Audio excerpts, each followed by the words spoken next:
কোনো একটি জঙ্গলের মধ্যে ছোট্ট একটি ঘরে মিনাটুনি তার ছোট ছোট বাচ্চাদের নিয়ে বসবাস করত। মিনাটুনি তার বাচ্চাদেরকে খুবই ভালোবাসতো এবং একাই তাদের দেখাশোনা করত। বাচ্চাদের জন্য খাবার আনতে মিনাটুনিকে রোজ ঘরের বাইরে যেতে হতো। তখন ছোট ছোট বাচ্চাগুলোকে ঘরের মধ্যে একা একাই থাকতে হতো। মিনাটুনি জানতো যে জঙ্গলে একটি দুষ্ট শিয়াল বসবাস করত।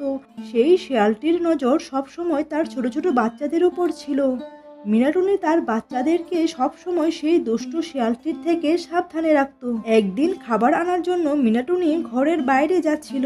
সে তার বাচ্চাদেরকে বলেছিল, দেখো সোনা বাচ্চারা, আমি তোমাদের জন্য খাবার আনতে বাইরে যাচ্ছি। তোমরা সবাই ঘরের মধ্যে থাকবে, দরজা ঠিকভাবে লাগিয়ে রাখবে, আর যদি কোনো অপরিচিত কেউ তোমাদের ডাকে দরজা খুলবে না, ঠিক আছে? হ্যাঁ মা, ঠিক আছে।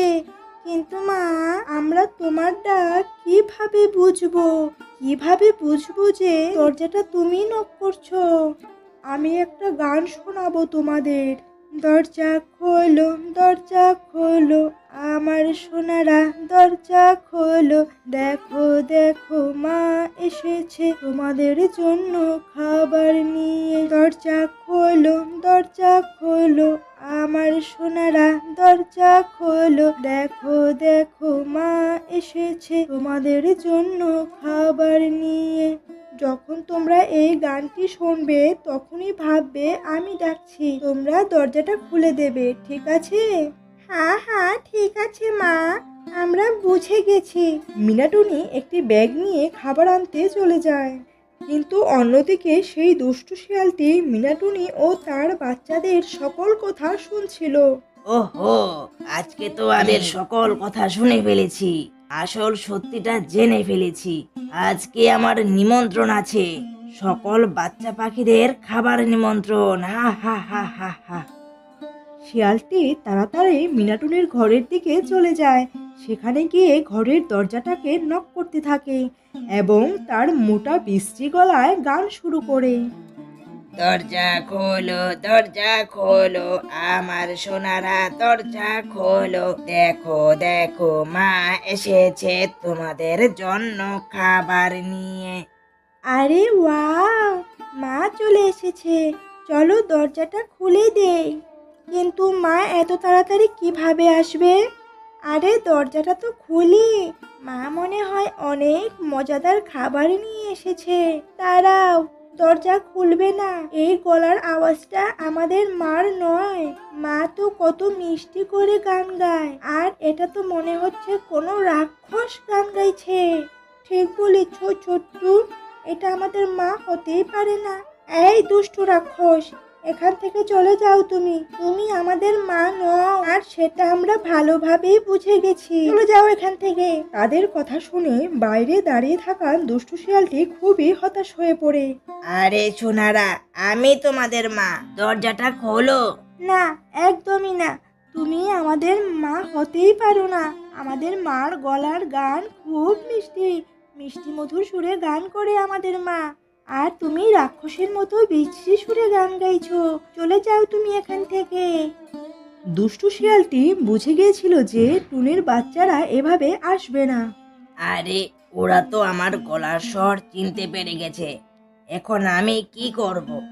আইডিয়া, আমি একটু মধু খেয়ে আসি। দুষ্টু শিয়ালটি ভেবেছিল মধু খেলে তার গলার স্বর মিনাটুনির মতো মিষ্টি হয়ে যাবে। ও জঙ্গলের মৌমাছিদের ঘর খুঁজে বের করে তাড়াতাড়ি করে মধু খেয়ে নেয়। তারপর আবার মিনাটুনির ঘরে চলে যায়। আরে কি যেন ছিল গানটা, কি যেন ছিল? ও, মনে পড়েছে। দরজা খোলো, দরজা খোলো, আমার সোনারা দরজা খোলো। হ্যাঁ, এটাই তো ছিল। তখন সে মিনাটুনির ঘরের কাছে এসে দরজাটা নক করতে থাকে।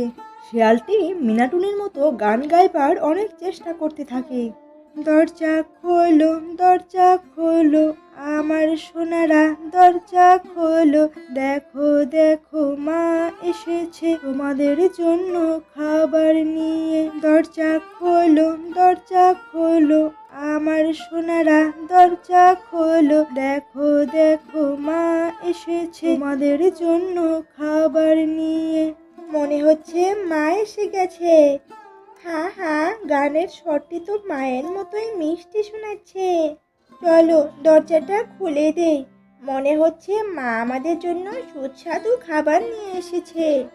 দাঁড়াও, আগে আমায় দেখতে দাও, বাইরে মা আছে নাকি অন্য কেউ। বাচ্চাটি দরজার কাছে যায় এবং এক কোণা দিয়ে দেখতে থাকে। ও দেখতে পায় বাইরে বড় বড় কালো পা দেখা যাচ্ছে।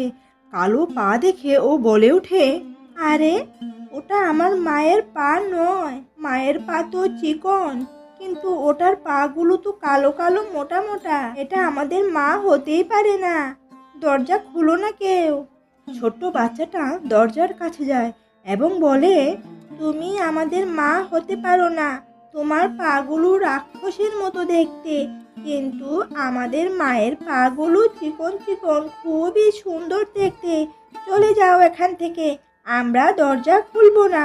দুষ্টু শিয়ালটি বাচ্চাটির কথা শুনে আবারও খুব হতাশ হয়ে পড়ে।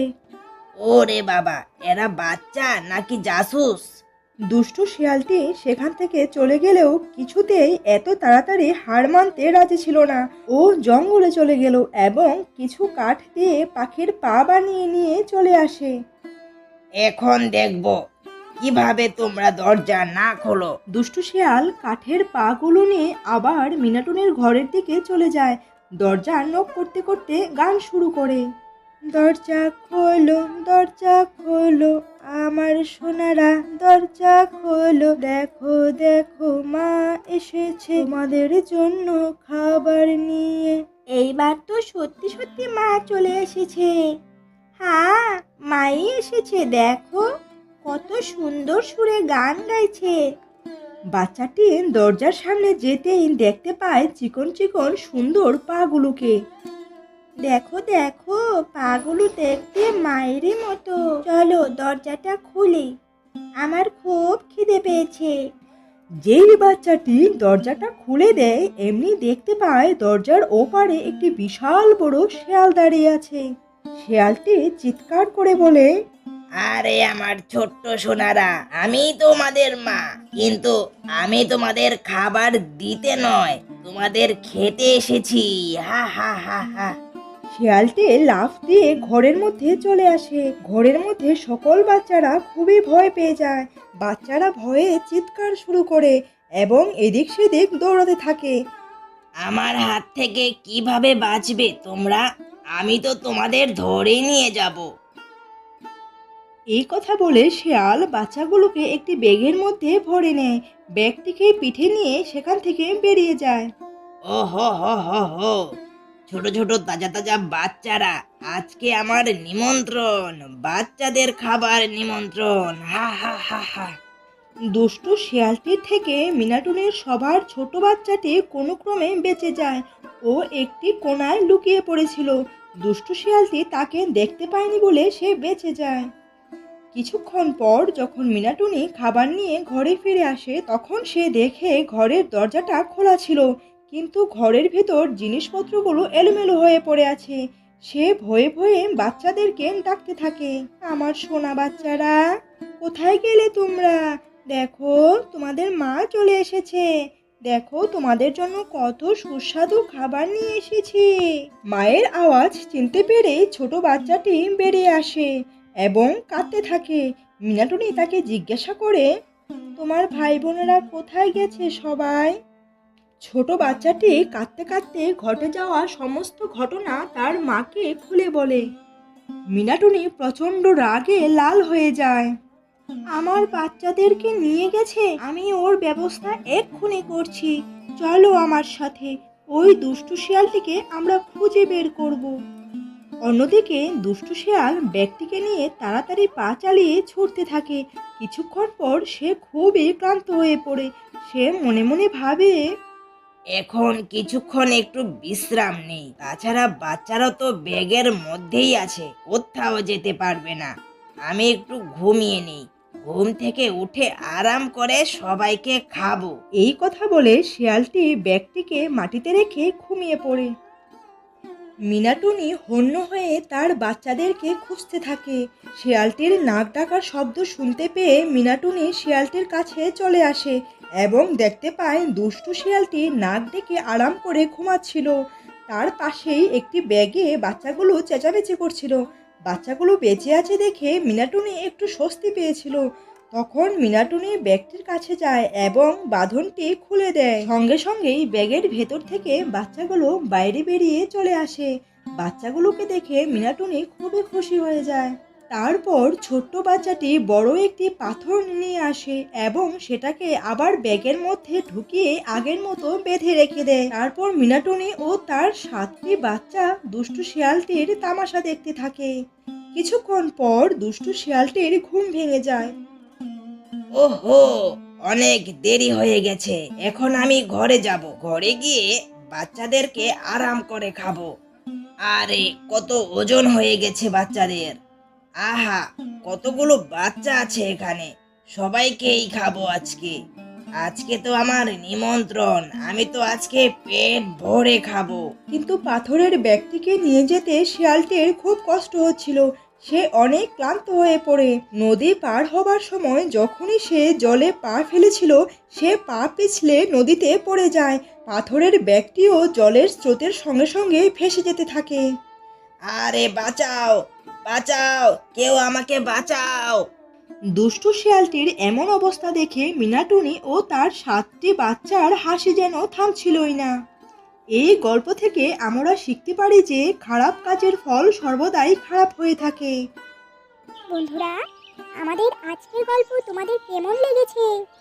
গল্পটি ভালো লাগলে চ্যানেলটিকে সাবস্ক্রাইব করবে এবং ভিডিওটিকে লাইক ও কমেন্ট করে দেবে। টাটা।